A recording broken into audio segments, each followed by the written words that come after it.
crois que pour nous, c'est un complément indispensable à l'action que nous avons commencé à mener dans un premier temps au niveau national. Nous avons essayé de donner le maximum d'outils à nos inspecteurs du travail pour qu'ils puissent appréhender les problèmes de prestation de services transnationales et de détachement. Nous avons ensuite travaillé sur des partenariats au niveau national avec les autres corps de contrôle et notamment les corps de la sécurité sociale. Il va de soi qu'il faut ensuite passer sur une dimension supplémentaire et aller sur les échanges internationaux. Ces échanges, nous les avons structurés jusqu'à maintenant essentiellement dans le cadre de relations bilatérales avec bien sûr les bureaux de liaison, des conventions que nous avons passées avec la quasi-totalité des pays frontaliers de manière à avoir des bureaux de liaison déconcentrés.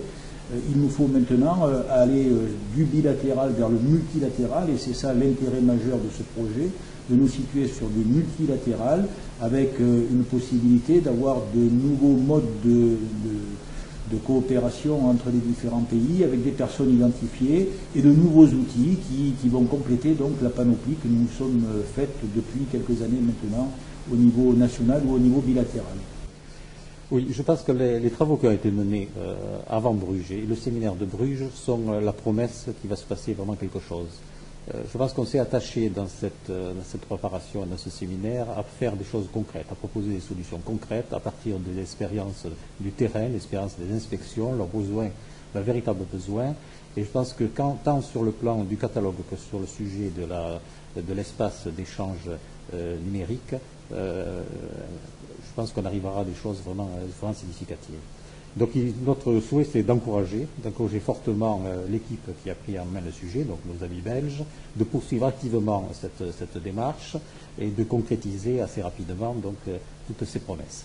Notre souhait également, c'est d'inviter tous les autres États membres à participer à cette manifestation, non seulement à y participer, mais à la conforter. Nous sommes 11 signataires, il y a donc 30 potentiels signataires au total. Il faut absolument qu'on puisse que toute l'Europe participe à cette démarche. Et enfin, surtout, je dirais, c'est un message vis-à-vis de la Commission européenne.